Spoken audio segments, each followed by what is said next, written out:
Good day, guys, and welcome to another episode of Riding in Tandem. With me, RM.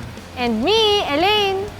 At sa episode na to, ang i-review naman namin ay ang 2021 Toyota Corolla Cross 1.8G CVT. Ano, ready ka na? Oo naman, tara na!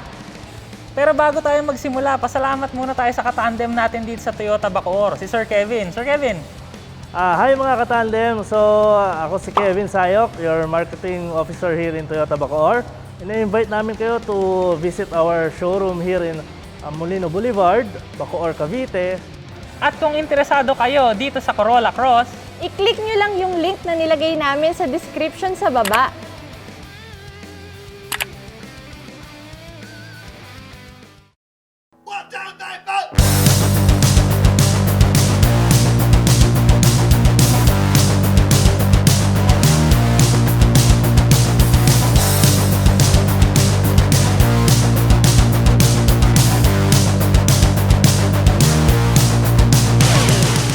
Dalawa ang engine options ng Toyota Corolla Cross, isang hybrid at isang non-hybrid. Ang nireview namin ay ang non-hybrid. Ito ay may makina na 1.8 liter, 16-valve, double overhead cam, inline 4, chain drive with dual VVTi gasoline engine.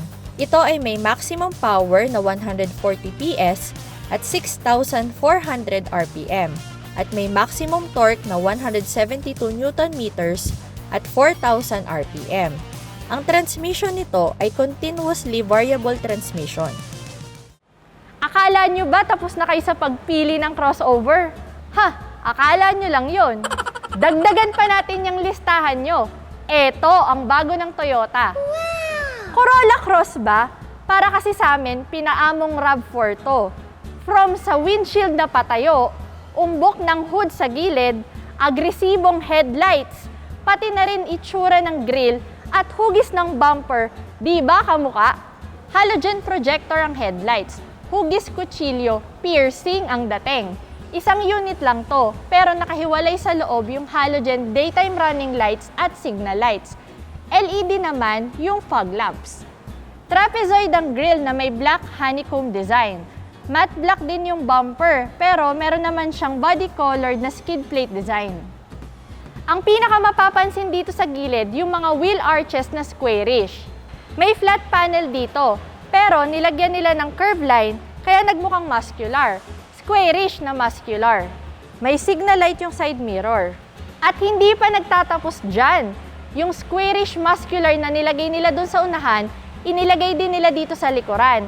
May kurbada din dito, kaya mukhang muscular, pero squarish pa din.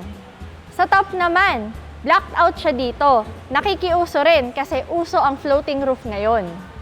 At dahil crossover ito, syempre hindi mawawala yung matte black body cladding. Ang minimum ground clearance naman nito ay 161 mm. Ang size naman ng gulong, 215/60 R17. Crossover to, pero kung mapapansin nyo, medyo mababa yung roofline. Pero ang ikinaganda naman dito sa likod, dito mo makikita yung lapad ng sasakyan.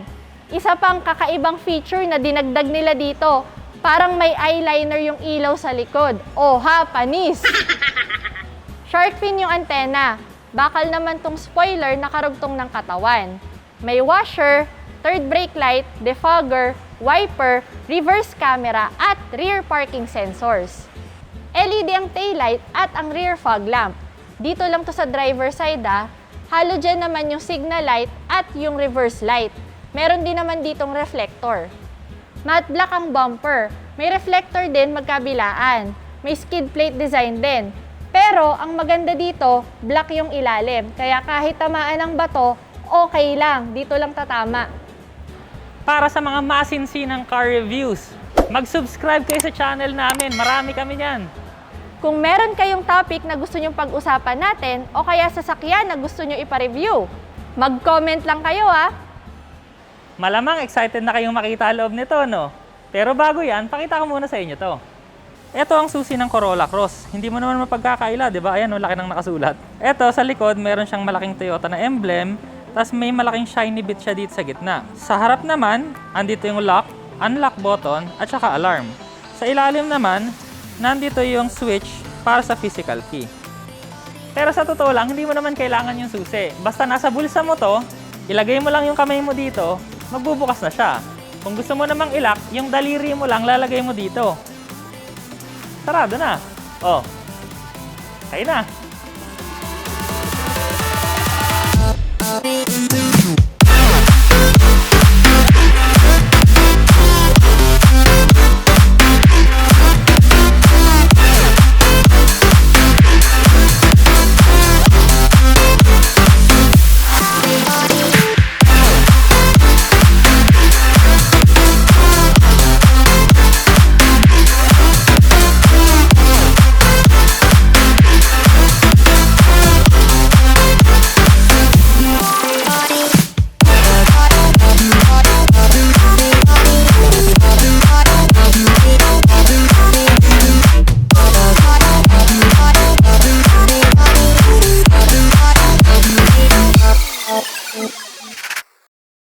Ano mga tandem, ano masasabi nyo sa interior? Sige nga, comment lang below.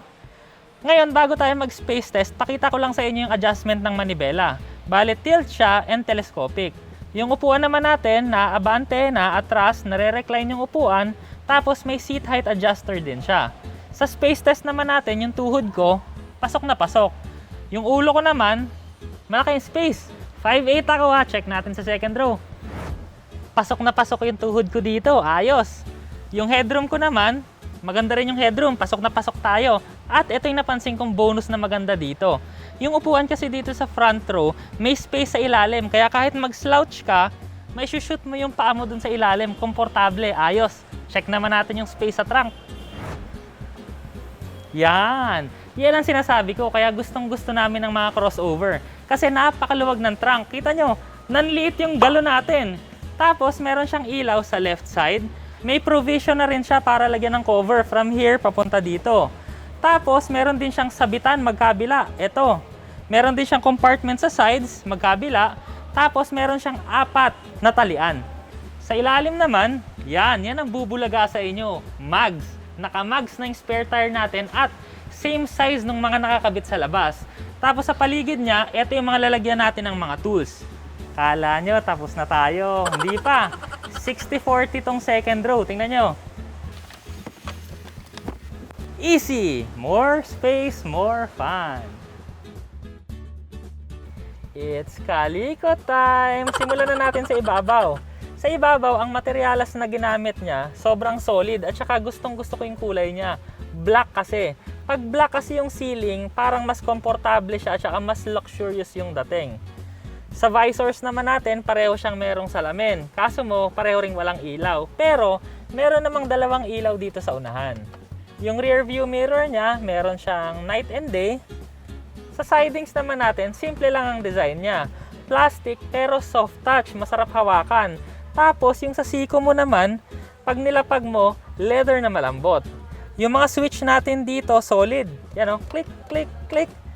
Power folding din yung side mirrors natin, tsaka electronic din yung adjustment niya. Silver yung door handles niya. Yung handle naman niya, merong silver lining, solid din hawakan, tapos sa pinakababa ng pintuan, meron siyang bottle holder at saka compartment. Ang manibela naman natin, sobrang simple lang to. Ang natatanging kumikintab lang dito, yung logo ng Toyota sa gitna. Pero, pag hinawakan mo, plastic man to, pero malambot. Sa left side nito, nandito yung controls natin ng infotainment system. Ang instrument cluster naman natin, simple lang, white yung mga sulat, legible, wala siyang mga shiny bits. Sa gitna, nandito yung speedometer natin, sa left side, nandito yung tachometer. Tapos sa right side, meron siyang maliit na screen, pero hindi colored ha. Pag nakita nyo naman yung dashboard niya, eto na. Malalaman mo na kapatid talaga niya si Corolla, kasi hawig. Simple lang ang dashboard natin dito. Meron lang siyang isang silver na line sa gitna na merong piano black finish. Tapos yung vents niya ng aircon, maganda yung itsura. Soft din yung touch nito ha, yung dashboard natin. Tapos sa pinakagitna nito, ito yung infotainment system natin. 6.8 inches to.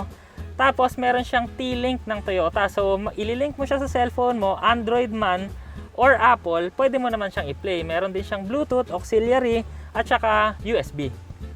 Ito pa malupit dito. May CD sa ibabaw, panis! Okay, pababa ulit. Ito naman yung piano black finish natin, surrounding dito sa aircon sa gitna. Merong mga chrome accents, yung mga vent natin ng aircon. Automatic climate control ang aircon nito. Sa left side, ito yung thermostat, yung fan nasa right side. Tapos yung mga ibang controls niya, ito, dipindot lang sa ilalim. Sa bandang right side naman, nandito yung glove compartment natin. At ito, tingnan nyo. Ang gandang bumagsak, di ba? Dahan-dahan. Sa baba ng aircon system natin, merong compartment na maliit. Pababa ulit, ito na yung control natin ng traction control. Tapos, nandito na rin yung shifter natin. Medyo maliit siya sa kamay ko, pero okay lang naman. Napipindot din naman ng maayos. Park, reverse, neutral, drive, tsaka meron din siyang manual mode nasa kaliwang side. Sa right side naman, nandito yung shift lock natin. Pababa ulit, meron siyang dalawang cup holders. Nagtataka siguro kayo, walang handbrake dito, no? Wala, kasi nandun siya sa ilalim. Foot brake ang meron to. Tapos, ang armrest niya, cloth covered. Maganda naman sa siko ko, hindi naman masakit. Sa loob naman, hindi kalakihan yung laki niya, pero meron siyang power supply sa loob. Sa upuan naman tayo, ito, nagustuhan ko sa Corolla. Ganito rin siya dito, napaka-komportable, napakalambot at hindi mainit kasi cloth lang siya, hindi siya leather. Pero ang ganda pa rin tingnan. Dito sa likod, meron siyang ilaw sa taas. May sabitan siya at hawakan magkabila. Sa likod, wala nga lang siyang lalagyan. Tapos dito sa ilalim ng pintuan, wala rin siyang lalagyan. Pero meron ding good news. Meron naman siyang cup holder dito sa ibabaw. Tapos tatlo yung seatbelt sa likod, meron kang armrest, at may dalawa pang cup holders dito.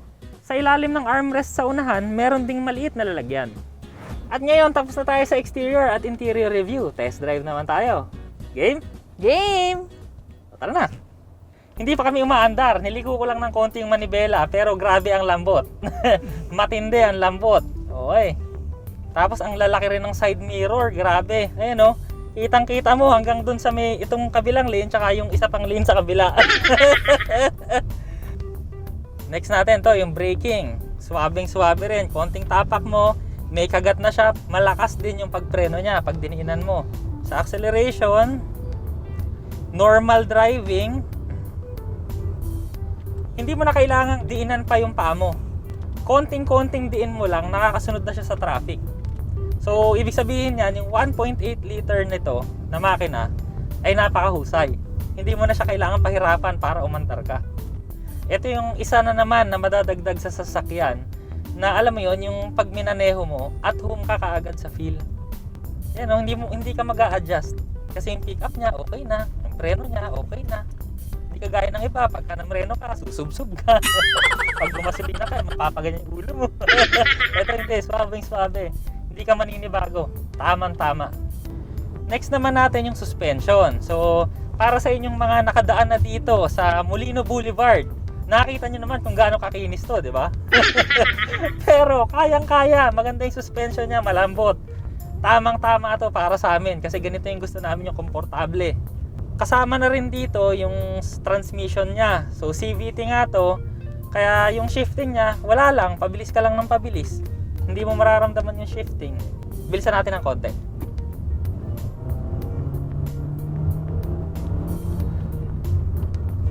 Ang masasabi ko lang, ayos!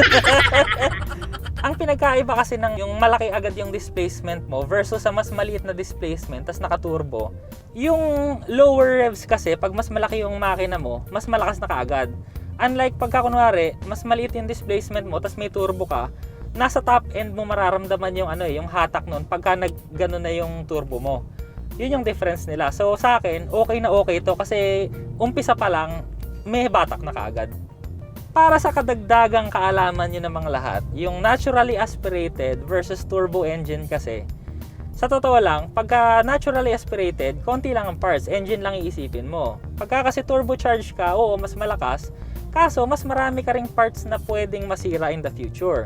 So, ito naman yung isang advantage nito, mas malakas ka na nga sa umpisa, tapos pang matagalan, mas sigurado ka rin kasi mas konti yung pwedeng masira. Yun yung advantage ng naturally aspirated. Isa pa sa suspension nga pala nito, siguro makikita nyo sa spec sheet, ano siya, torsion beam. So may isip mo, mas makaldag siya. Pero sa totoo lang, pag ginamit mo, okay na okay yung suspension, komportable. Pagka malayuan to, malamang makakatulog ka rin dito. Ano palagay mo, Han? Oo. Actually, ngayon kasi hapon, medyo inaantok na ako.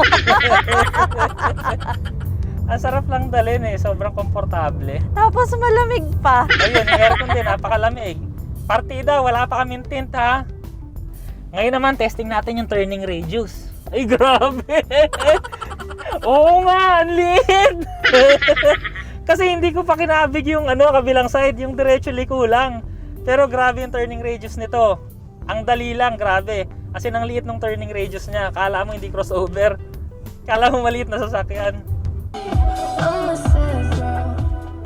In fairness, ang ganda rin ang tunog ng radyo, may bass siya. Okay.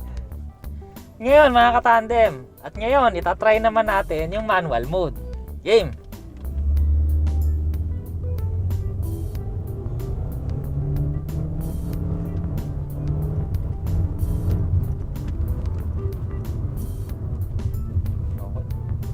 Galing, feel ko rin yung engine brake. Okay, so yung shifting natin, mabilis, pak, ganun lang, pak. Yung shifting natin mabilis. Tapos nung nag-downshift naman ako para mamreno, kumakagat din yung engine brake natin. So okay na okay siya. Ang napansin ko lang, dahil nga CVT kasi, yung unang bitaw niya, meron talagang yung aangat muna yung rev mo. Tapos, pag na-reach na niya yung optimum na revolution niya, tsaka siya babatak ng matulin talaga. U-turn. O, diba? Hindi ka kakapusin dito kasi kahit alanganin yung kuha mo, kuwang-kuha. At ngayon, habang nag-reverse parking tayo, nagulat ako sa camera niya kasi wide angle. So, kita mo pati yung gilid din sa camera. Tingnan nyo. Ayun o. Wide angle o. Kita mo pati gilid o.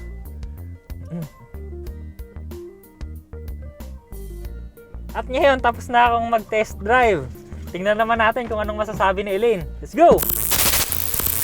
Game, ako naman! Tara! Wow, oo nga. Ang steering niya, hindi sobrang lambot para sa akin, pero enough na lambot na para matuwa ako. Okay. Ay, taray ng suspension. Wow, wiw. Ay, itong bilis na gusto ko.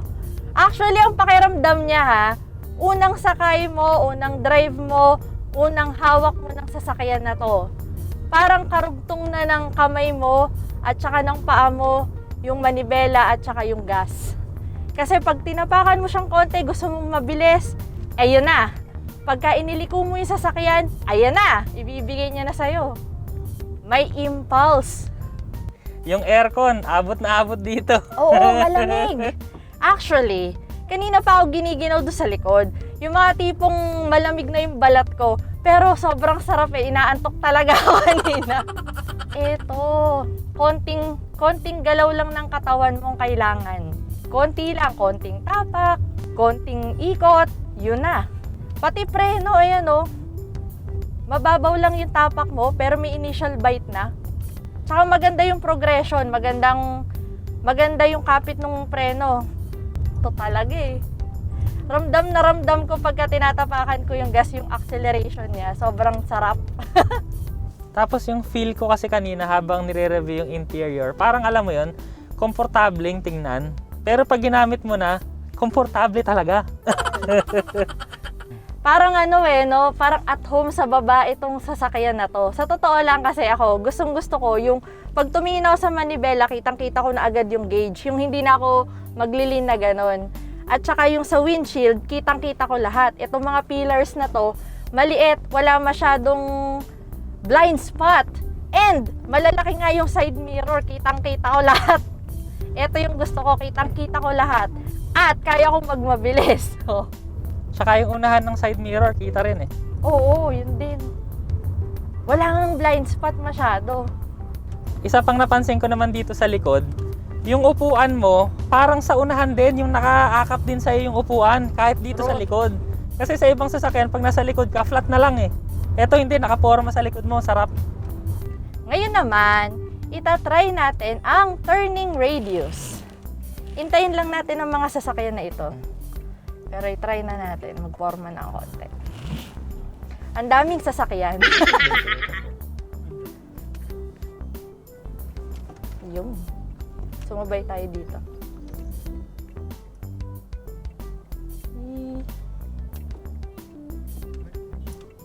Sige, mauna ka na, ate girl. Okay, dandan. Yun, no? Up. Okay. Yun, no? Actually, may hagip pa ako sa first lane. Yung kay RM kanina, second lane na siya. Ako, may hagip pa ako sa first lane. Hindi kasi ako kumabig sa right eh. Oh, yun Yung nga, tama maganda. lang eh. Hindi ako Kasi, kumabig sa right. Ano lang siya, maliit lang. Ang ganda nitong pang araw-araw, seryoso. Ang ganda nitong pang babae. Han! Han! Favorite Ayun. color, red. Baka naman pwede, Han. Yari tayo dyan. Ayan, oh. Oo nga, ang bilis mo magmaneho eh. Daan-daan ka lang. Ang sa akin kasi, sinusunod ko siya dun sa traffic nga. Ang dali niyang isunod sa sasakyan na nasa harapan mo. Seryoso. Hindi ka Ang naman bilis sumusunod niya eh. mag-adapt. Inuunahan mo eh. Yung sinusundan ko yung nasa harapan ko, oh. Tsaka ano eh, pag naigas ko na siya, tapos binitawan ko na, hinayaan ko na lang siya, mabilis talaga eh. Ang transmission naman nito, dahil nga CVT, seamless. Wala kang nararamdamang shifting. Tsaka alam mo yung ano kasi, mas mataas siya sa kotse. So yung mga pag-aahon ka sa ganyan, hindi Humps. masyadong iisipin. Ayan. Ito pa, yung humps. Aha. Parang ang dali lang ng mga ganun sa kanya. Ang nireview namin na Corolla Cross G ay nagkakahalaga ng 1,285,000 pesos. Ang Corolla Cross Hybrid naman ay nagkakahalaga ng 1,650,000 pesos. Ang warranty nito ay 3 years or 100,000 kilometers, whichever comes first. Para sa safety and security features nito, meron itong SRS airbags, anti-lock brake system with brake assist and electronic brake force distribution, vehicle stability control with traction control, hill start assist control, seat belts, child restraint system, emergency brake signal, Toyota vehicle security system, reverse camera, at clearance and back sonar. At dito na tayo sa segment na The Good. And the bad. Tara na. Una na ako ha. Ang unang bad na nakita ko dito, actually, nalilitan talaga ako dun sa infotainment system niya. Parang feeling ko kasi, ang laki masyado nung case niya, yung may piano block sa gilid, compared mo dun sa mismong screen. Sa akin naman, next na bad, kung naghahanap ka nung sobrang high-tech, techy na interior, eto kasi hindi eh. Parang ang dating niya simple, luxurious, and relaxing. Lalo na yung ceiling, yung itim, nakaka-relax, promise. Yun yung dating niya. Sumunod naman, kung naghahanap kayo ng mga tech na katulad ng auto park function, wala ito noon. Tsaka wala tong Apple CarPlay and Android Auto, itong nireview namin. Pero yung hybrid nito, meron. Next na bad naman, sana yung mga ilaw, ginawa na nilang LED lahat para talagang maporma. Tsaka malakas ilaw. Oh, good na tayo. Okay. Ikaw na. Unang good naman sa akin. Although kasi simple lang yung loob nitong sasakyan na to, para dun sa mga ayaw ng komplikado, tulad ko, good to sa akin. Kasi lahat naman ng kailangan ko, nandito na rin. At saka madali lang siyang pindot-pindutin, madali lang siyang i-control, madali lang siyang gamitin. Actually, wala ka na nga pipindutin eh. Parang drive and go ka na lang eh. Ayun. Okay, next. Akin, ang susunod na good yung engine niya. Kasi naturally aspirated. So, yung maintenance mo, wala ka ng turbo na iisipin. Tapos, 1.8 liter siya, kaya meron din siyang lakas. Kaya yun yung para sa akin, malakas yung makina niya. Tsaka hindi pa rin ganun kalakas kasi, sabi ko nga, ewan kung napanood niyo yung mga ibang video natin, para sa akin kasi, 2.2 liter yung makina, okay pa. Pero pag lumampas doon, ayoko na. Pero ito kasi 1.8. So, mas malakas siya sa 1.5 pero hindi pa rin siya tumutungtong sa 2.0. So, yun, tamang-tama yung lakas niya. Sumunod naman na good. Yung mga upuan kasi bolstered. So, para kanyang inaakap at matutulog ka na. Plus, ito kasing tela niya, gustong-gusto ko kasi makapal siya. Tela siya pero makapal siya. Yung mukha siyang hindi masisira agad.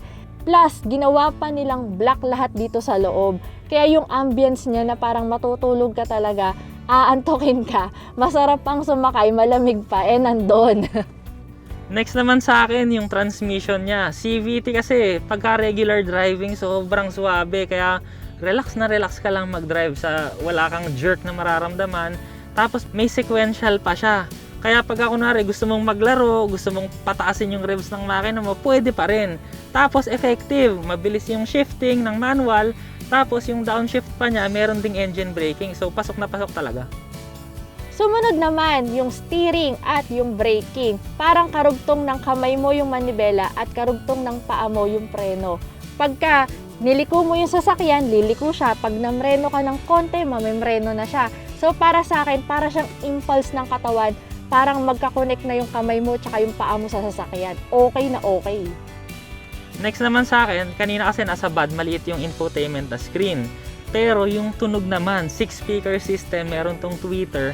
Tapos yung mga speaker niya sa ilalim, parang may bass. So ang ganda ng tunog niya. Boom, boom, gumagano. Sumunod naman na good sa akin. Medyo minor lang to pero natuwa talaga ako eh. Yung mga cup holders kasi, imbis na sa baba nila nilagay, sa taas. So hindi na ako bababa para kumuha ng drinks. Nasa gilid ko lang. Ang convenient niya sobra. Sumunod, yung space sa likod, ang laki. Tapos, pag finold mo pa tong second row seats, malaki. So, kung may kakarga kang marami, pasok pa rin sa ito. Sumunod na good naman. Ang laki ng field of vision mo. Konti lang yung mga blind spots. And ang lalaki ng side mirror. Para sa akin, malaking bagay yun. Hindi ako nahihirapang makita yung paligid at saka yung mga sasakyan na nasa likod ko. Okay, eto, last na good. Toyota. Wala kang magagawa. Reliability, sa spare parts, sa lahat, durable. Ayun na yun eh, Toyota. Okay. Oh, sa verdict na tayo. Una na ako ah. Sige. Para sa akin, ang sasakyan na to ay para talaga sa mga katulad ko. Nax! Kasi sa totoo lang, lahat ng hinanap ko rin na kailangan ko sa sasakyan, nandito. Gusto ko kasi yung madali lang siyang i-drive pero matulin.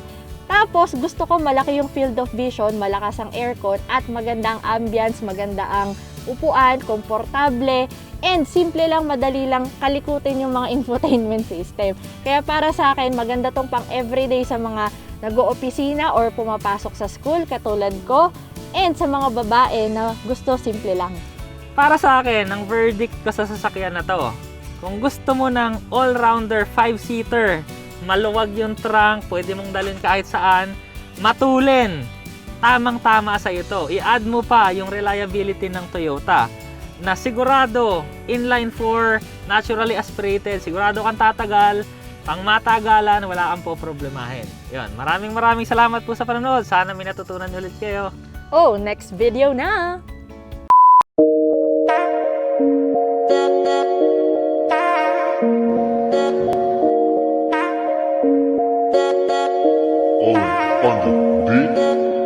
RIT, riding in tandem. RIT, riding in tandem. RIT, riding in tandem. Siksik na impormasyon mula kay RM at Elaine. RIT, riding in tandem. RIT, riding in tandem. RIT, riding in tandem. Siksik na impormasyon mula kay RM at Elaine. Suzuki, Jack, Maxus, Mazda, Ford Ranger, Raptor, Toyota at Honda, Wigo, Innova, Nissan, Terra, Isuzu, Mitsubishi at marami pang iba. Kung ang mga usapan tungkol sa sasakyan, ang riding in tandem ating maaasahan. Iba't ibang sasakyan kanilang nire-review, motor, kotse at van, magaganda at mga brand new, maayos at mabusisi kung sila ay kumilatis sa looban o labas, hindi sila magmimintis. Inaabangan din namin ang segment na good and bad, kaya sa kanilang channel nag-aabang at nakababad. Maging sa salita, Pinoy na Pinoy kanilang dating, maayos bawat paliwanag, hindi ka mapapailing. Basta't usapang sasakyan, ito ang riding and tandem. Saludo kami sa inyo, Sir Aren at Ma'am Elaine. RIT, riding in tandem. RIT, riding in tandem. RIT, riding in tandem. 69 informasyon mula